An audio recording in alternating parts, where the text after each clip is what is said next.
Okay, I'm here to do a hashtag today. Hashtag my paranormal tarot story. I saw Robin of Toadstool Tarot's video on this last night, and it was started by Justin Michael. So I went and had a look at his this morning. There are 6 questions, and I'm going to try and get through these fairly quickly because I have a tendency to ramble, you may have noticed. First question, do you have a spiritual approach to tarot? Yes. Yeah, I do. For me, tarot is a spiritual thing. It's not secular. It's not psychological. I'm not tapping into my subconscious, although I might be, but that's not how it feels to me. For me, it is divination. It is connecting with the divine to access information that is useful to me, that I'm allowed to have access to. It's a way of making a connection with spirit. I'm going to leave it there. Question number 2. I'm a little bit confused about this. Why does tarot work for you? Now, why does it work for me, or how does it work for me? I mean, why it works for me is because I have help. How it works for me is that I work with spirit guides. That's just my way. I know that's not everybody's way. It's not necessary. I'm not saying that it is, but it's just my way of working. So I have various entities, spirits, energy sources, whatever you want to call it, that I call upon to assist me, to maybe make that connection between my earthly gray slime brain and the information that is available out there that I can't access directly. So they sort of help me in that regard. That's how tarot works for me. Number 3, sorry. And I'm looking down here because obviously that's where I've got my notes. What is the most profound experience you've had with tarot? I can't say that I've ever had like an outstandingly profound experience. And I think that's because tarot is part of, and I say tarot, but I mean, I read all kinds of cards, and the same applies across the range. It's part of my everyday experience. It's part of how I see the world and understand the world and connect with, like I said, my spirituality. So although I may get, wow, accurate cards sometimes, or a series of cards that just, where the narrative just flows so quickly and so easily that you really do feel like you are having a conversation with someone on the other side, that kind of thing.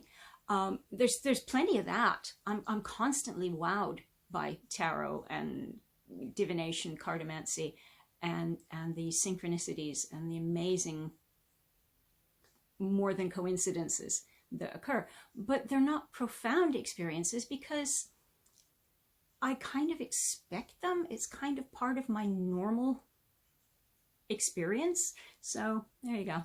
Sorry, nothing terribly exciting. The next one's kind of good though. What was your most powerful experience with intuition? Now, this has nothing to do with me. This was someone else.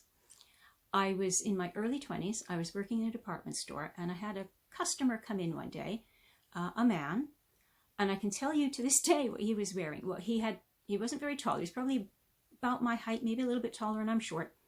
He had short blonde hair. He was wearing a white round neck t-shirt, and he had on a chain, like, like really cheap metal chains, like kids' jewelry sort of thing, and hanging off it were 3 little lightning bolts, just the little squiggles, and they were all painted.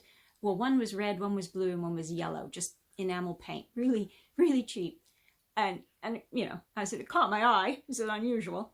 Anyway, that was fine. He paid for his purchase, and he stood there for a second. He looked at me and he said, "Take my hand and I'll tell you something about yourself." I thought, I'm game. This is right up my alley, actually. So yeah, so I took his hand, and without hesitation, he said, "You used to like your steaks rare, and now you like them medium." And with that, he just picked up his parcel, turned, walked away, didn't say another word, nothing. Didn't wait for me to say anything, nothing. Meanwhile, I'm standing there with my mouth hanging open because he was absolutely right. And only in about, I don't know, maybe the last year or something like that, I'd shifted away from, when I was a kid, liking my steaks like raw, rare. That was, I loved that.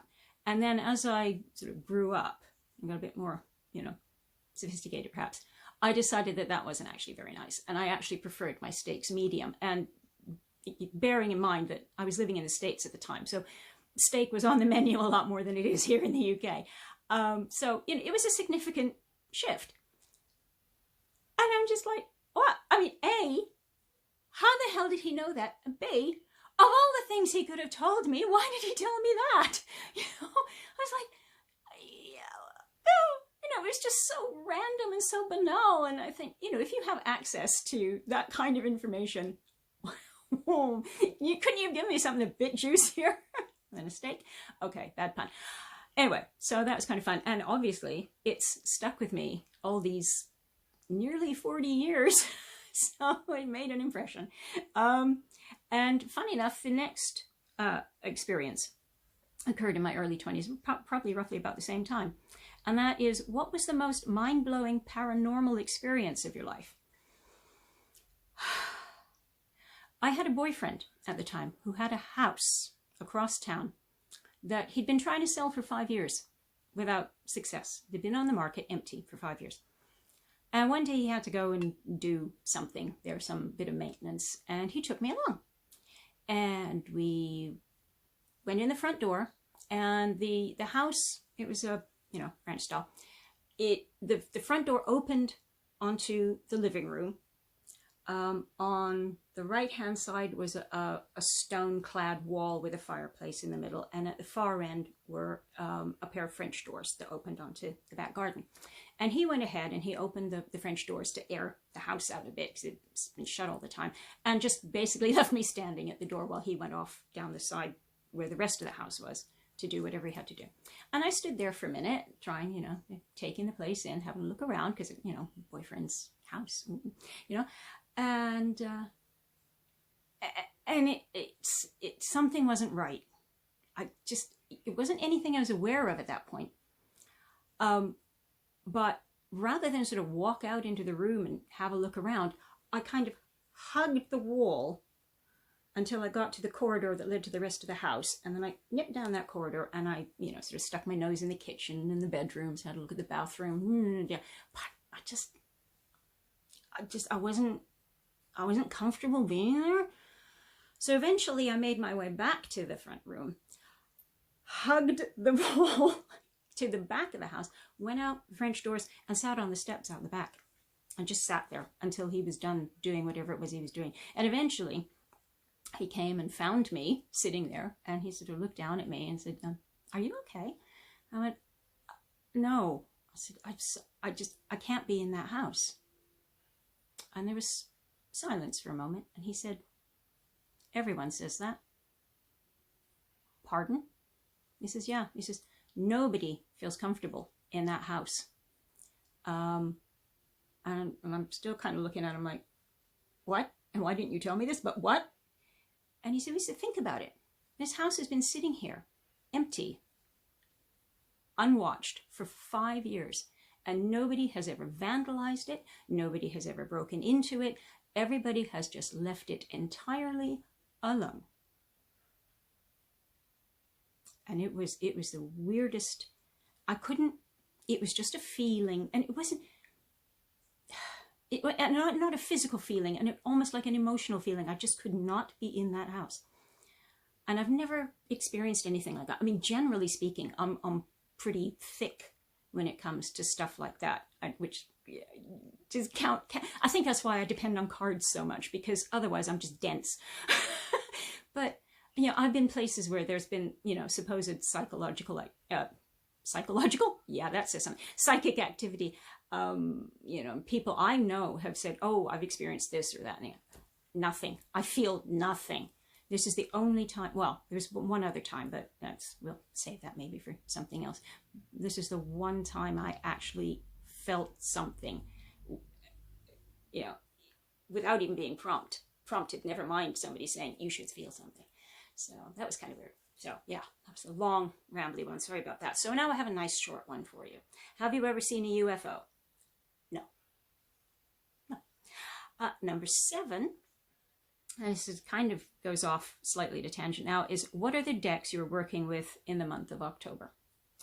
I'm not actually working with any specific decks in October. I tend to just, work with whatever I feel like working with, whatever catches my eye or I remember I've got somewhere, drag it out.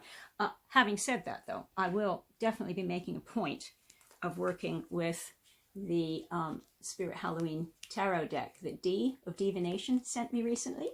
I love that. It's just, I have to, don't I look at it. Let's see what we got here.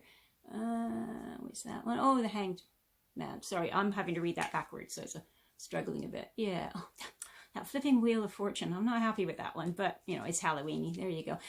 Because I like the Wheel of Fortune generally. It's like, oh, that's a bit grim, that one. What's that one? The 9 of Swords. I almost read that as Sorrows, reading it backwards. About right, really. So anyway. Oh, and I've already edged it. I edged it in blue. It's pretty much there. In fact, actually, the day I got it, over the next 2 days, I edged it all in a nice dark blue to match the back, so I'm really chuffed with that. So I will definitely be using that one. And then one that I use on Halloween, I had to show you in the bag. Isn't that bag cute? Is the Halloween Oracle, because I dig this out on Halloween and use it to have chats or at least get messages from members of my family who have crossed the veil, as they say. Because the veil is thin, so they get to come back and have a word with me. Tell me off for what stupid things I think I'm doing with my life. Yeah, there's another one. I like this deck. It's actually very good. It's another one of those ones you think, oh, kitschy, gimmicky, stupid deck. But works for me. There you go. Halloween. So, yeah. So I will be using this one. I always do. Well, I say that, but I don't know about you, but 2020 has really kicked the spirit of Halloween out of me this year. Normally I'm all giddy and excited and posting all sorts of stuff. It's Halloween, and this year I'm not feeling it. I'm really not feeling it. So I don't know. I don't know whether I will actually do anything come Halloween. It's kind of sad, but oh well. I got to get through this year as best we can. So yeah. That's it. Hashtag my paranormal tarot story. Yeah, I'll be keeping an eye out, see if anybody else does it. I want to hear all your creepy stories. So anyway, oh God, over 13 minutes. Gotta go. Talk to you later. Take care. Bye.